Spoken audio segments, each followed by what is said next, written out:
My truck was drum brakes, and it needed everything. All the lines were bad. The master was bad. I mean, I started with basically a cab and a frame. So the Bear system, which I used, the 6-piston front and rear, is fantastic setup. Works really well. Bolts right up. So in terms of installation, it's really straightforward. And I couldn't be more pleased with how it turned out. Now, as for steering, that was more of a challenge because I had to decide what I wanted to do. And I think a lot of people have the same problem. There's a lot of companies out there that are making rack and pinion conversions for these trucks, which are great, but they also have some drawbacks in terms of sometimes they're a little bit challenging to mount. You have to figure out how you're going to run your steering shaft, what's going to be in the way, your exhaust may be in the way. So there's things to think about. And for me, I wanted to use a factory style steering box.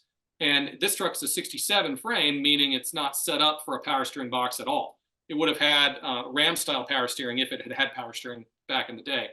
And so I had to modify the frame, and that's another section that I had to shorten up a little bit.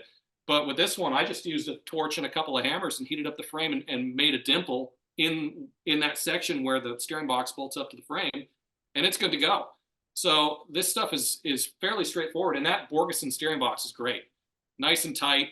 You wouldn't know that it wasn't rack and pinion, in my opinion, just by driving it around. It's very, very well done.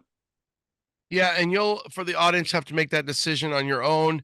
A lot of times on that 67 frame chassis, so for the trucks that had the power steering, it does have 4 little dimples where you'll put your box to. You can, with a flat flush frame, I think they also have some spacers that you can mount there to give you that little bit. But I'm sure it's probably, I know who just came out with a new steering box I just saw. Oh, Detroit Speed. So yeah. Detroit Speed just came out with a new one too. So the Borgeson is going to be an upgraded one. There's plenty of options out there for that. And then obviously, like you said, the Mustang 2, which is going to be your rack and pinion, there's options there too. The other thing though, you stress about that is having it, where's it going to hang? Do I want it up high? Am I going to notch my chassis so that my control arms, or my rack and pinion can reach my control arms, my end links?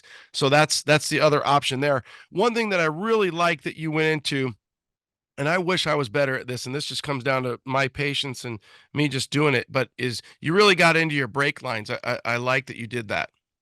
Yeah, it's necessary. I mean, and again, making brake lines, it's not the most fun thing in the world. It's one of those things where you have to measure and measure and measure and make sure you get it right before you start bending stuff and cutting stuff. But if you have the right tools, it's kind of, I won't call it fun, but it's definitely not nearly as painful.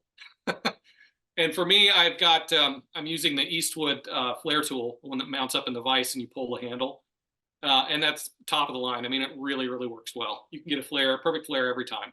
I use that to make all my fuel lines, all my brake lines, some of my power steering lines. I couldn't say enough about how nice that system is in terms of being usable and making sure you get repeatable, nice flares every time. Did you have a few that you had to redo? Nope. Wow. Never had to redo it. Yeah. Wow. Yeah. So you become a master at that. The other thing about that is I wonder what you use to kind of clamp them. Did you figure out a real nice clamp? That's always the thing, right? You've got these lines and you're looking at different diameter, and then it's always like, what's the latest and greatest system to clamp brake lines, fuel lines, and secure those to, said frame rail? Yeah, so the ones on the brake lines are stainless steel clamps that are basically just a stainless steel collar that goes around them and bolts to the frame.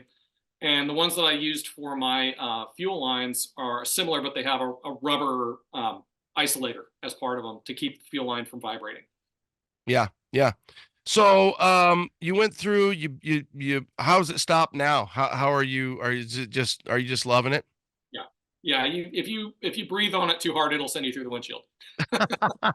It's good. The nice thing about big brakes isn't so much about they have great stopping power and the thing stops better than anything else that I have. But the fact that they are so big and they are slotted and drilled, it's repeatability, right? You can get them really hot and they don't really get really hot. They just keep being effective. They stop over and over and over and over again without fading. So that's I think the big thing. And this truck, I mean, it's brake overkill. It doesn't weigh that much to need brakes that big, but you know, it's one of the fundamental things that I talk about in the book is that if you're going to build something like this, you're going to drive it regularly. Other people in other cars are not going to be paying as close attention as you might want them to when you're out driving around. I mean, part of the reason I sold that K10 that I restored, even though it was orange and white, is that nobody could see it. And I was constantly worried I was going to get run into. And that driving that truck, and I talk about this actually in both books, driving that truck in that kind of situation on a daily basis really drummed into my head that you have to be able to have more power, you have to steer better, and you have to stop better than everybody else because they're not paying attention. And to them, you know, insurance is going to cover their plastic bumper. But if you just spent a month making your own shaved bumper, it's a different story. Yeah, you got a little more skin in the game, and a little bit more care, and Absolutely. you'd hate to lose something like that by not having the right, upgraded. I will say that Bear makes an amazing brake.